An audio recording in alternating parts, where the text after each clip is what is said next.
اللي فيكم عايزة تعرف تفصيلة الكرسي دوت، خصوصا ان هو مدور وايديه زي ما انتم شايفين عاملة زي نص قلب. وطبعا عايزين قصة جديدة وتفصيلة جديدة ما اتعملتش خالص على اليوتيوب كله وتحديكم. شايفين شكل الكرسي عامل ازاي ده كده؟ هو نص تجهيزات. يلا تتفرج على الفيديو كله وتكملوا للاخر عشان في تكات في نص الفيديو وفي اخر الفيديو سايبها لكم. تمام، محدش يقول لي صوتك واطي عشان كنت بتكلم من عند العميلة. يلا بينا. رب اشرح لي صدري ويسر لي امري واحلل عقدة من لساني يفقهوا قولي. اولا انتوا وحشتوني جدا جدا جدا جدا يا احلى متابعين. طبعا وحشني وخلصنا امتحانات الثانويه العامه الحمد لله، وشكرا لدعائكم وشكرا لدعمكم ليا وكلامكم معايا على الواتس كان بيديني تشجيع حلو قوي. علشان كده جات لي رسايل كتير في موديل جديد مودرن ومختلف ومنتشر اليومين دول. فانا حبيت ان انا اعمله لكم. طبعا انا عند العميله هنا دلوقتي بفصله، فقلت فرصه ان انا لازم اشرح لكم الموديل ده. الموديل ده مش عباره عن جسم واتنين يد، لا، الموديل ده عباره عن ظهر خلف وظهر امام وقاعده. موديل مشهور وكلكم محتاجينه. علشان خاطر نكمل الفيديو مع بعض عايزه بقى منكم احلى لايك وسبسكرايب واحلى شير، وما تنسوش تفعلوا زر الجرس علشان يوصلكم كل جديد من قناه بركه خير. يلا بينا على الموديل الجديد. هاتوا بقى ورقه وقلم ونبدا بصوا يا جماعه، الكرسي اهو زي ما احنا شايفين كده اهو. هو مدور. عندي بنات بعتوا لي على الواتس رسمين لي زي ما انا بعمل الظهر ده، ورسمين لي دوران الظهر واليد. لا، الموديل ده انا مش هعمله بيد منفصله، هعمله كله على بعضه قطعه واحده. اعذروني بقى علشان صوت المكنه دي اللي احنا شغالين بيها، المكنه السوداء. بصوا يا جماعه،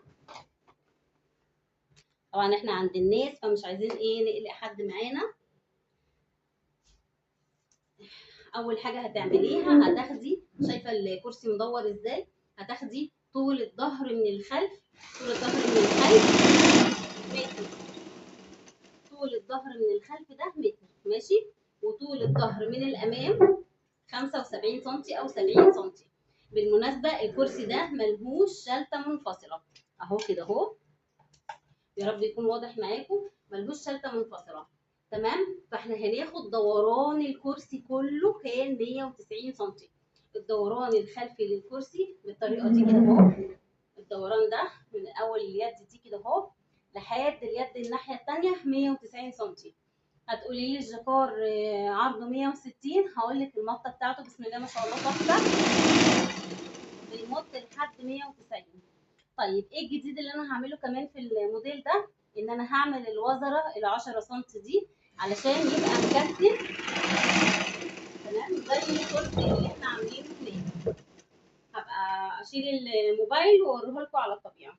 تمام، يبقى احنا كده احتاجنا متر للخلف و75 سم للامام. للامام انت بتقيسيه بالطريقه دي كده اهو. تمام، خدنا 75 سم. وخدنا القاعده بتاعتنا. القاعده بتاعتنا اهي. العرض بتاعها،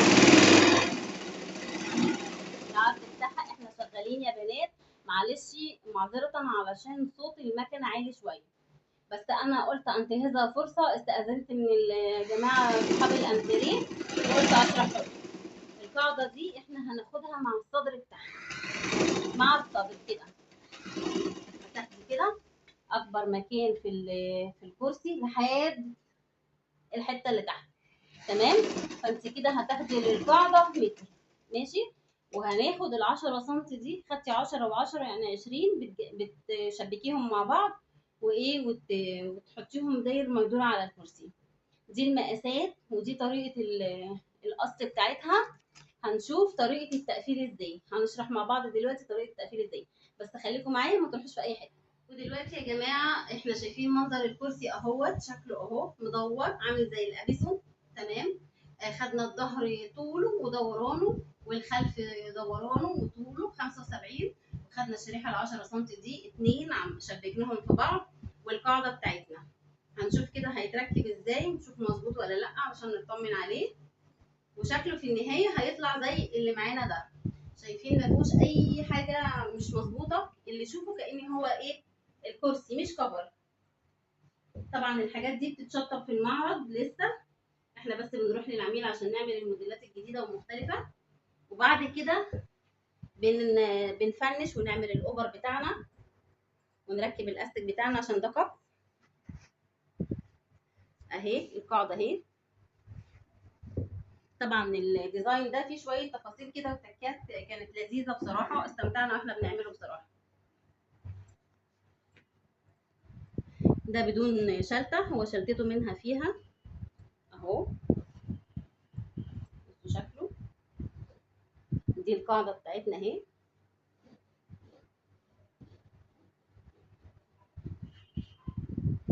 اهو عشان نشوف بس ايه لو في اي ملاحظات اي تكات.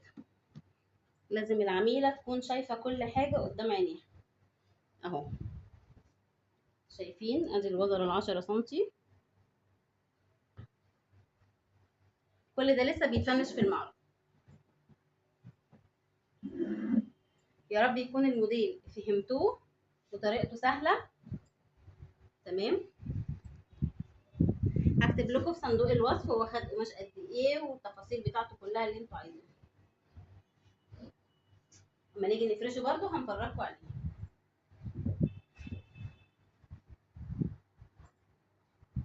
تمام مظبوط. ماشي تسلمي. لما نيجي نفرشه برده هنبقى نصوره لكم. خلاص القاعده الظهر لوحده، الخلف والامام والقاعده والوزن وبس. والسلام عليكم ورحمه الله وبركاته. ما تنسونيش باحلى دعوه واحلى لايك. باي باي. بصوا بقى يا حبايب قلبي، طبعا العميله دي ما قدرتش ان احنا نروح لها، فاخدت منها مقاسات تفصيليه. فمش الشرط ان احنا نروح عند العميل، بالعكس الاحسن في الجاكار ان انت بتاخدي مقاساتك من وانت قاعده في مكانك، لان ده مشروع لاي ست وهي قاعده في مكانها، مثلا في الصعيد في محافظات هنا.